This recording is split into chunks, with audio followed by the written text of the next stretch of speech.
Hello everyone, welcome to my YouTube channel. इस video में हम पढ़ेंगे डिज़ाइन ऑफ बीम्स के बारे में। हम बीम डिज़ाइनिंग स्टील स्ट्रक्चर का पढ़ेंगे।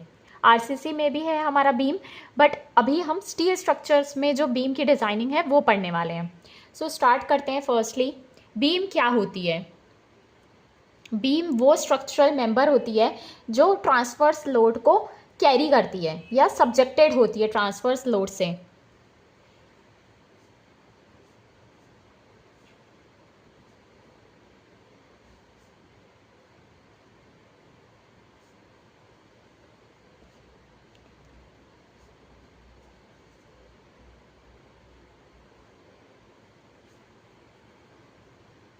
और ट्रांसवर्स लोड क्या होता है? ट्रांसवर्स लोडिंग परपेंडिकुलर होता है हमारे हॉरिजॉन्टली लेंथ से। मींस ये आपका बीम है, सो इसके ऊपर जो वेट आएगा परपेंडिकुलरली, ये कहलाता है ट्रांसवर्स लोडिंग। जैसे आपका बीम है, सो बीम ये लेंथ, इसका क्या होता है, जो लेंथ है ये हॉरिजॉन्टल होता है, और इसके जब हम परपेंडिकुलर बात करेंगे वो कहलाता है ट्रांसवर्स लोडिंग। बीम के ऊपर जो वेट ऑफ द पर्सन हो गया, ये होता है ट्रांसवर्स लोडिंग। नाउ बीम कितने टाइप्स की होती हैं उनके लैटरल सपोर्ट के according. There are two types of beams.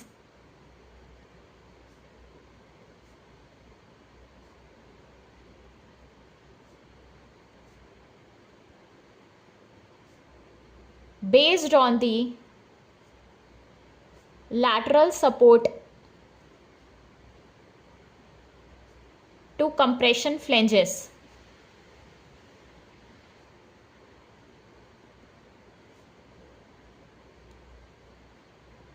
First है laterally supported beams,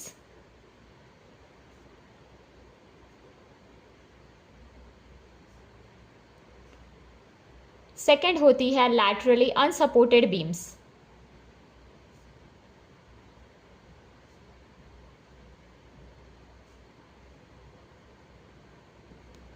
Now what is laterally supported beams? Firstly lateral support क्या होता है? मीन्स अगर कोई चीज़ हॉरिजॉन्टली मूव कर रही है, हॉरिजॉन्टल मूव करेगी, तो उसको जो चीज़ रेजिस्ट करेगी हॉरिजॉन्टल मूव करने से, वो कहलाता है लैटरल सपोर्ट। लैटरल सपोर्ट क्या होता है? ये प्रोवाइड करता है रेजिस्टेंस हॉरिजॉन्टल मूवमेंट से या फोर्सेस से। जैसे कि आपका रिटेनिंग वॉल हो गई, जो यूज़ की जाती है सॉइल को होल्ड करने के लिए, तो वो as a lateral support provide की जाती है एडजेसेंट सॉइल के लिए, ताकि स्लाइडिंग और कोलैप्सिंग नहीं हो पाए। रिटेनिंग वॉल क्या हो गई? ये एक एग्जांपल हो गया आपका लैटरल सपोर्ट का। नाउ लैटरली सपोर्टेड बीम्स क्या होती हैं?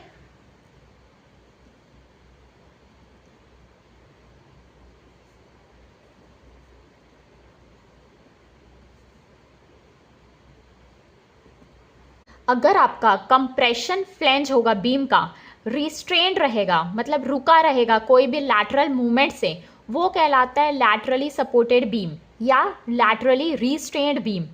फर्स्टली मैं आपको डायग्रामेटिकली बता देती हूँ, उसके बाद में यहाँ डेफिनेशन बता देती हूँ। मान लीजिए ये आपकी बीम है।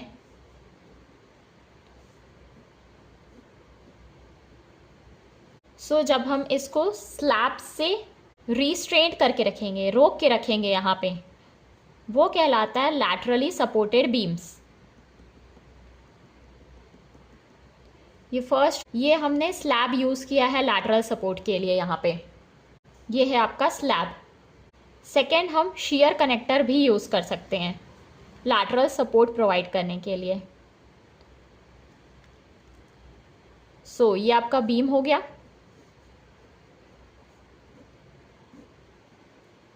ये होता है शेयर कनेक्टर, ये इसको होल्ड करके रखता है।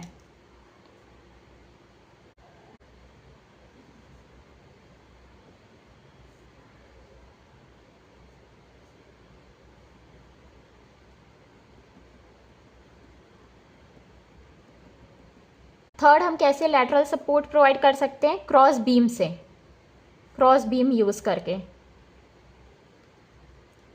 ये आपका बीम हो गया।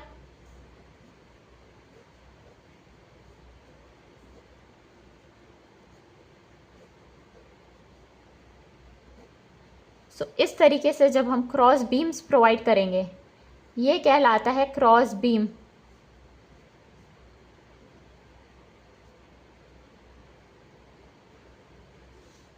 सो इसकी डेफिनेशन क्या हो गई? If the compression flange of a beam,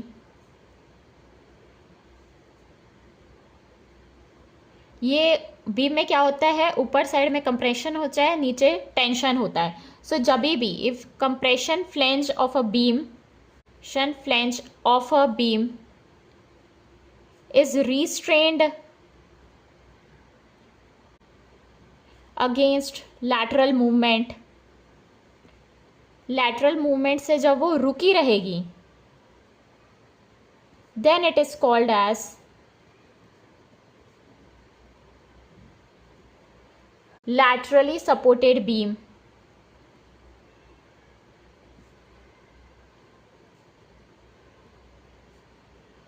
और laterally restrained beam।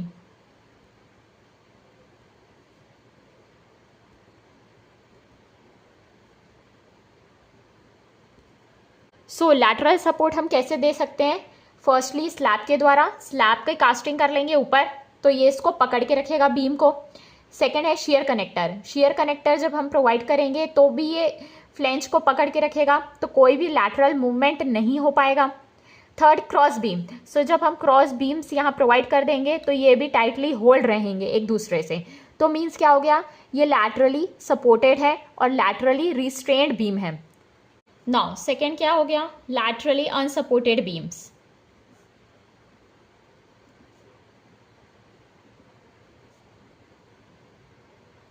सेम यही, लेकिन ये रिस्ट्रेंड नहीं होती। सो डेफिनेशन हो जाएगी, if the compression flange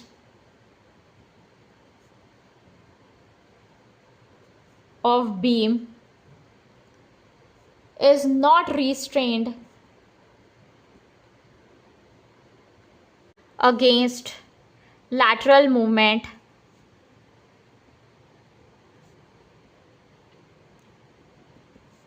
then it is called as laterally unsupported beam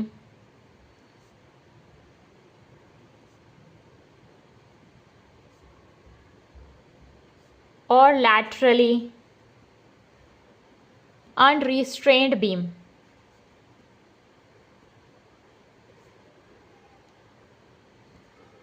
जब ऊपर साइड से ये होल्ड नहीं रहेगी, मीन सपोर्टेड नहीं रहेगी, सो वो कहलाएगी laterally unsupported beams. Next topic है बेंडिंग स्ट्रेंथ कितनी होती है लैटरल सपोर्टेड बीम में। Bending strength of laterally supported beam.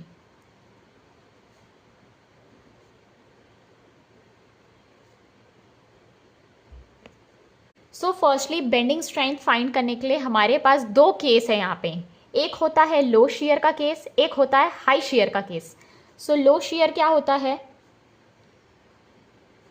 जब V less than or equals to 0.6 times of VD होता है, मीन्स ये होता है फैक्टर्ड डिजाइन शेयर फोर्स और ये होता है design shear strength of cross section.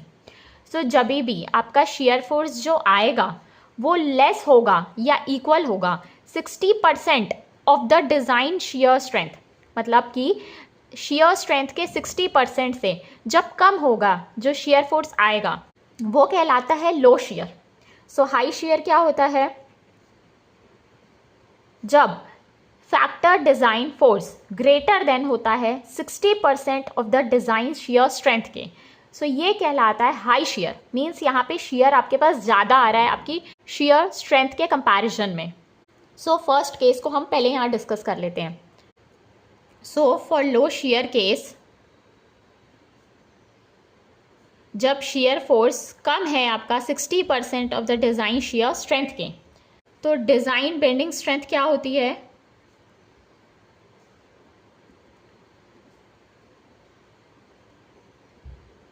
ये होती है MD equals to beta B into ZP into FY by gamma M0, जहाँ पे MD डिज़ाइन बेंडिंग स्ट्रेंथ है, बीटा B ये रेशियो होता है ZE by ZP for semi compact section.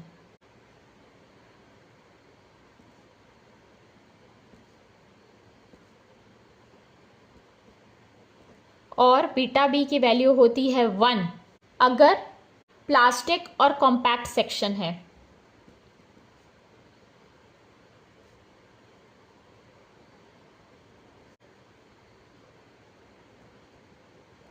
Next क्या हो गया आपका ZP और ZE। ये होता है plastic and elastic section modulus of the cross section.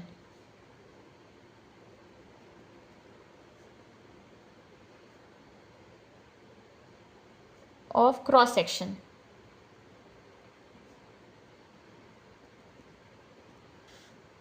FY होता है yield stress of the material,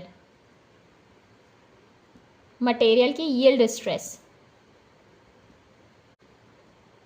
और गामा M0 होता है पार्शियल सेफ्टी फैक्टर,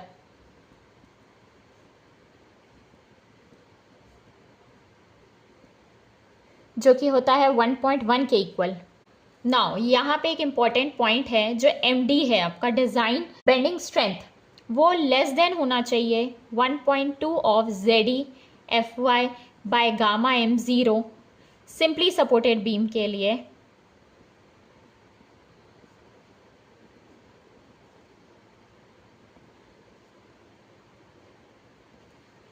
और MD should be less than 1.5 times of ZE FY by gamma M0 for cantilever beams, अगर cantilever beam है। सो ये भी मल्टीपल चॉइस क्वेश्चन में पूछा जाता है। ये X करके गिवन होता है, ये क्या है? तो सिंपली सपोर्टेड बीम के लिए ये 1.2 होता है और कैंटिलीवर बीम के लिए ये 1.5 होता है। नेक्स्ट केस हो गया हाई शियर का, जब factor shear force greater than होगा 60% of the design shear strength के। सो आपकी जो डिज़ाइन बेंडिंग स्ट्रेंथ होगी अंडर हाई शियर, वो क्या हो जाएगी?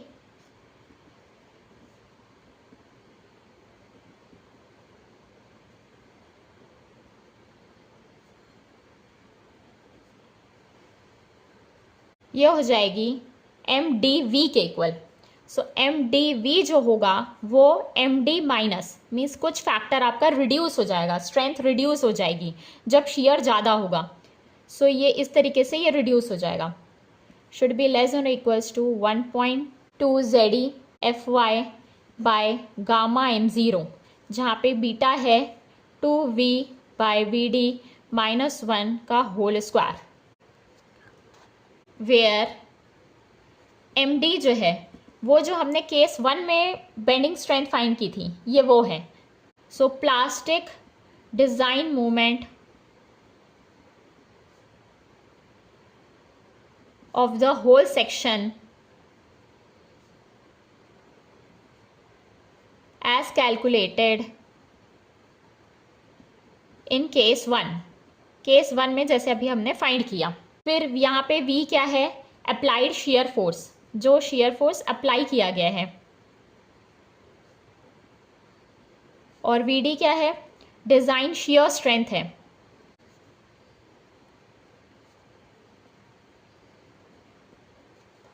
और MFD है यहाँ पे plastic design strength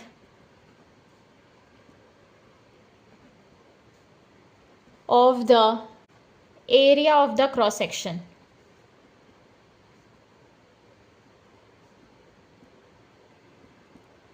excluding the shear area.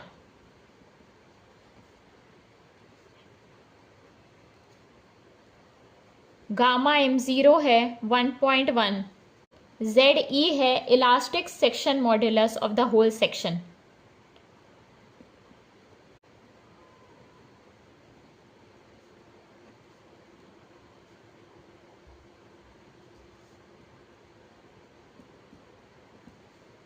Next हमको शियर स्ट्रेंथ पता होना चाहिए लैटरली सपोर्टेड बीम में कितनी होती है। सो शियर स्ट्रेंथ का फॉर्मूला क्या है? shear strength of laterally supported beam .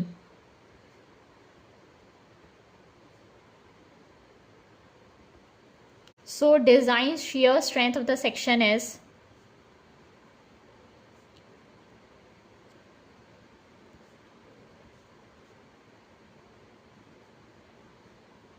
VD, ये होता है AV into FYV by √3 into gamma M0 के इक्वल। सो यहाँ पे AV जो है वो shear एरिया होता है,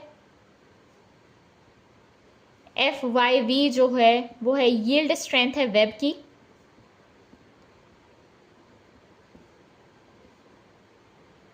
ना shear एरिया हम कैसे फाइंड करते हैं? सो shear area will be for I and channel section. अगर आई और चैनल सेक्शन है तो फर्स्ट, अगर मेजर एक्सिस के अलोंग बेंडिंग है और अगर हॉट रोल्ड सेक्शन है तो शेयर एरिया हो जाएगा H टाइम्स ऑफ TW। अगर वेल्डेड सेक्शन है तो हो जाएगा D टाइम्स ऑफ TW। यहाँ पे H है ओवरऑल डेप्थ सेक्शन की, TW है थिकनेस ऑफ वेब और D जो है ये है क्लियर डेप्थ है वेब का बिटवीन फ्लेंजेस के। मीन्स ये अगर आपका आई सेक्शन है सो ये क्या होता है? फ्लेंज। ये होता है आपका वेब, ये होता है flange. So thickness of web ये है TW आपका ये, और ये है H ओवरऑल डेप्थ सेक्शन की, और ये यहाँ से यहाँ तक होता है D क्लियर डेप्थ वेब का फ्लेंजेस के बीच के। नेक्स्ट, अगर माइनर एक्सिस बेंडिंग है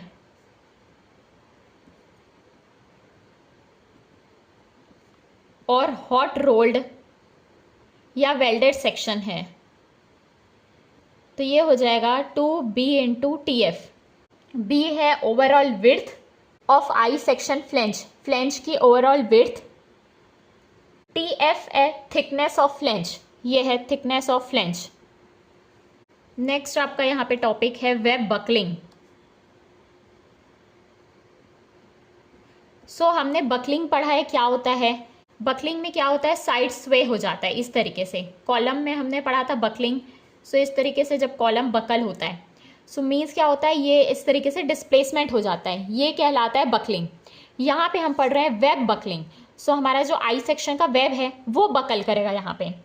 सो ये आपका आई सेक्शन हो गया।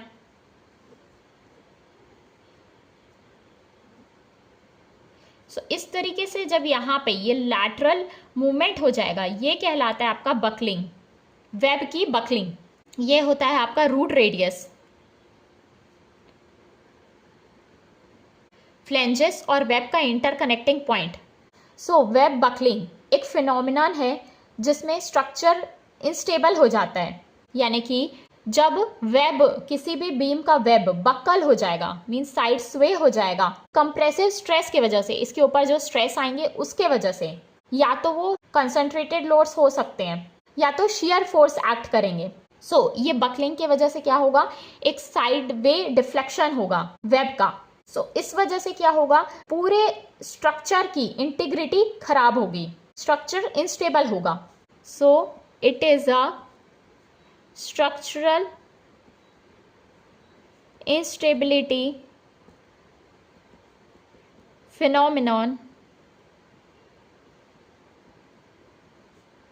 where the thin vertical member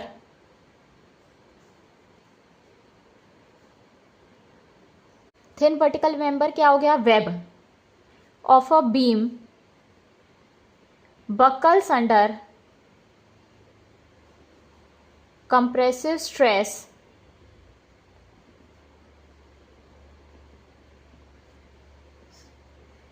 typically due to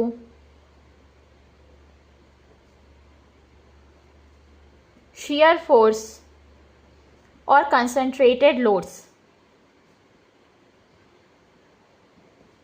जब भी यहाँ पे बहुत सारे कंसंट्रेटेड लोड आ जाएंगे तो इस तरीके से ये बीम बकल हो जाएगी, यानी कि बेंड हो जाएगी। So this buckling can lead to sudden sideways deflection of the web.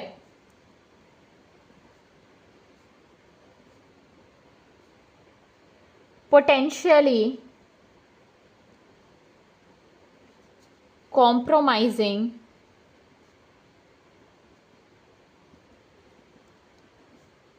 the structural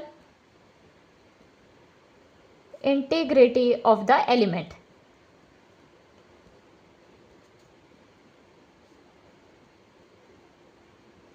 means जो स्ट्रक्चर की स्टेबिलिटी है वो यहाँ पे कॉम्प्रोमाइज हो जाएगी इस फिनोमिनॉन की वजह से। सेकेंड है हमारा web crippling.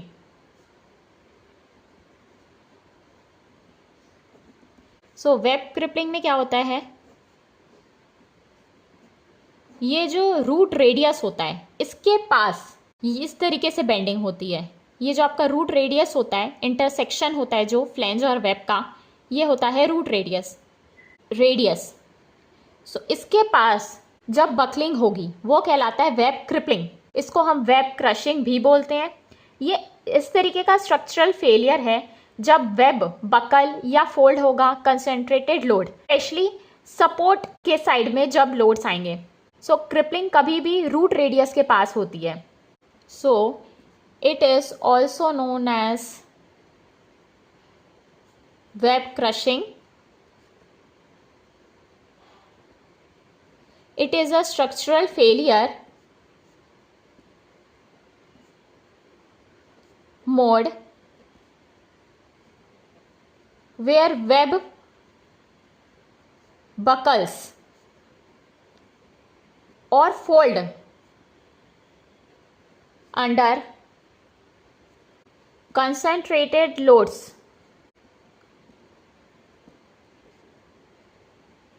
especially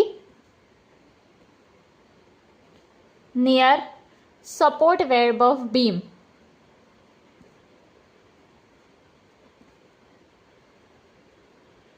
So the crippling occurs at